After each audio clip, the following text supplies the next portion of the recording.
샬롬 여러분 반갑습니다. 오늘 우리가 함께 나눌 말씀은 사사기 12장 8절입니다. 그 뒤를 이어 베들레헴의 입산이 이스라엘의 사사가 되었더라. 그가 아들 30명과 딸 30명을 두었더니 그가 딸들을 밖으로 시집 보냈고 아들들을 위하여는 밖에서 여자 30명을 데려왔더라. 그가 이스라엘의 사사가 된 지 7년이라. 입산이 죽음에 베들레헴에 장사되었더라. 아멘. 사사 입다가 죽은 후에 소사사라고 하죠. 그들에 대해서 기록된 분량이 좀 적은 소사사 세 사람이 소개가 되고 있습니다. 베들레헴 출신의 입산, 스불론 사람 엘론, 비라돈 사람 압돈. 이들 소사사들은 그들의 이름이나 또 출신 지역, 그리고 사사로서 몇 년 동안 이스라엘을 다스렸는가, 그리고 한 줄 정도의 짧은 그들의 특징, 이렇게 소개되고 있는 것이 전부입니다. 자, 하지만 이들에 대한 소개가 적다고 해서 다른 사사들에 비해서 어떤 영향력이 적었느냐, 그렇게는 또 말하기가 좀 어렵죠. 사사 입다의 경우에는 많은 분량이 기록되어 있습니다만 대부분 이 전쟁과 관련된 내용입니다. 전쟁 전의 상황, 전쟁 준비, 그리고 전쟁 이후에 전쟁과 관련된 내용들이 많이 있는데 소사사들일 경우에는 이방과의 전쟁에 대한 내용이 없습니다. 그러다 보니 자연히 분량이 좀 적어졌다 이렇게 볼 수 있겠습니다. 앞서 사사기 10장에도 이제 소사사 돌라와 야일에 대한 내용이 짤막하게 그렇게 나와 있습니다. 이 두 사람은 전쟁이 없던 기간에 45년을 사사로서 두 사람이 다스리게 되었죠. 이 돌라 경우에는 아비멜렉 이후에 세워진 사사입니다. 형제 70명을 죽이고 굉장히 좀 난폭하게 자기 스스로 왕이 되어서 그렇게 나라를 다스렸던 이 아비멜렉이 여인이든지 맷돌에 두개골이 깨어지면서 또 그를 따르는 자들이 흩어집니다. 진정한 지도자가 아니었는데 이런 혼란스럽고 어수선한 상황에 돌라가 사사로 세워져서 이스라엘을 이끄는 그런 역할을 했죠. 그리고 사사 야일은 평안한 시기에, 전쟁이 없이 평안한 시기에 부와 권세에 좀 마음을 두었던 그런 사사였습니다. 전쟁이 없던 시기에도 이스라엘 백성들이 그저 평온하게 하나님을 믿고 따라갔던 것은 아니었다 하는 것을 우리가 알 수 있습니다. 자, 먼저 입산, 오늘 우리가 읽은 이 본문의 입산은 베들레헴 출신이라고 했습니다. 우리가 잘 아는 이제 유다 베들레헴이 있는데, 그러나 또 다른 베들레헴이 있습니다. 북쪽에 스불론 땅이라고 하는 곳에 베들레헴이 있는데, 이 갈릴리에서 약간 북서쪽으로 한 10km 정도 밑에 떨어진 곳에 베들레헴이라고 하는 곳이 있습니다. 둘 중 어떤 베들레헴인가에 대해서는 의견이 분분하지만 좀 북쪽에 있던 이 베들레헴으로 보는 그런 견해들이 더 많습니다. 사사 입사는 아들 30, 딸 30이 있었는데 딸들을 밖으로 시집 보내고 아들들을 위해서는 밖에서 여자들을 데려왔다. 이렇게 소개를 하고 있죠. 이 밖이라고 하는 곳이 어디냐에 따라서 좀 의미가 달라질 수 있는데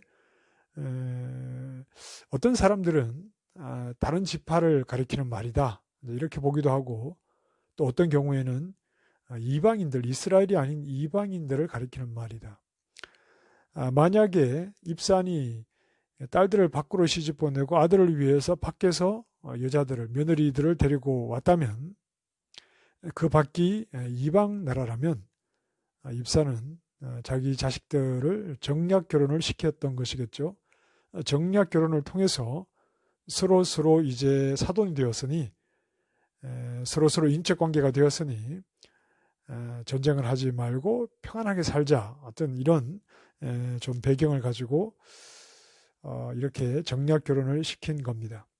그러니까 입산이 이스라엘의 평안을 지키기 위해서 사사로서 하나님을 의지했다기보다는 인간적인 방법으로 하나님을 알지 못하는 이방들과 사이좋게 지내면서 그 땅의 평안을 유지하려고 했던 그런 의도가 있다, 이렇게 볼 수 있겠습니다. 그 다음에 스불론 사람 엘론이 등장하는데 10년간 사사가 되었습니다. 그러나 별다른 특징은 소개가 되고 있지 않습니다. 이어서 비라돈 사람 압돈은 아들 40과 손자 30이 어린 나귀 70마리를 탔다. 이 역시 좀 부에 대한 그런 이제 의미인데, 압돈을 소개할 때 한 줄로 소개하는데 그 소개 내용이 어떤 부유함에 대한 것으로 소개를 하고 있다면, 압돈이 그가 사사로 있으면서 그 평안할 때에 얼마나 이 부에 대해서 좀 관심을 가지고 있었는가 하는 것을 우리가 알 수 있겠습니다. 계속해서 사사가 세워지고 있었다는 것은 하나님께서 계속해서 이스라엘 백성들을 이끌어가고 있었다, 그런 그런 의미겠죠.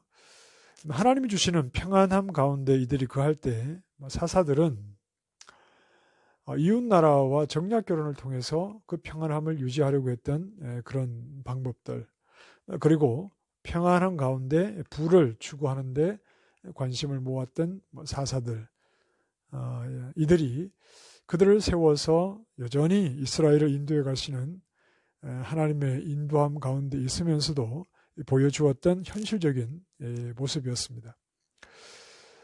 사사들의 사명은 어떻게든 평안을 유지하는 것이 아니겠죠. 평안 그 자체를 유지하는 것, 그것이 사사들의 사명이 아니라, 그래서 평안을 위해서라면 정략 결혼까지 할 수 있고 어떤 방법으로든지 평안을 유지하는 것이 사사들의 사명이 아니라 여호와 하나님을 바라보게 하는 것, 하나님께 백성들을 가까이 이끌고 또 하나님의 말씀으로 그들을 다스림으로 백성들이 하나님을 생각하게 하는 것이 사사들의 사명이었을 것입니다. 당연히 그렇게 해야 합니다. 범사에 하나님을 늘 생각하고 하나님을 따르도록 해야 하는 것이 사사들의 사명입니다. 자, 오늘 어쩌면 우리도 하나님의 백성이지만 우리에게 가장 중요한 것은 육신의 편안함, 좀 더 걱정 없이 그저 편안하게 사는 것, 이것이 하나님 앞에서 우리가 가지는 어떤 포기할 수 없는 우리 삶의 목적인지도 모릅니다. 은연중에 우리 가운데 자리 잡고 있는 가장 중요한 삶의 목적일지도 모릅니다. 그저 편안하게 사는 것. 그러나 우리의 사명은 편안하고 문제없이 사는 것, 이것이 우리의 사명이 아니라 범사에 하나님을 생각하고 하나님의 말씀을 따르는 것이 우리의 사명이라는 것을 다시 한번 생각하면 좋겠습니다.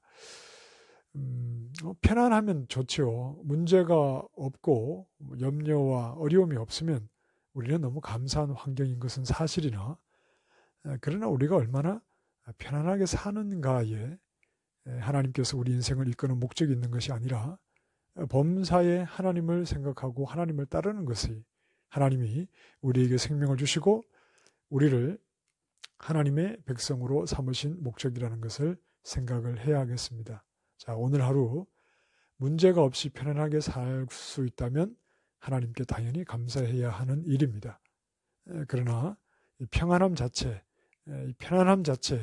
여기에 우리의 마음을 빼앗기기보다 하나님 말씀을 따르고 하나님께 순종하는 삶을 살기 위해서 때로는 좀 어떤 불편한 환경, 때로는 좀 근심해야 되는 상황, 이러한 것들을 주저하지 말고 우리가 철저하게 하나님 말씀을 따르는 이 길로 나아갈 수 있어야 하겠습니다. 오늘도 이러한 마음으로 우리에게 주어진 이 사명을, 하나님 백성으로서의 사명을 잘 감당하며 오늘도 하나님을 따르고 순종하고자 노력하는 하루가 되기를 원합니다. 기도하겠습니다.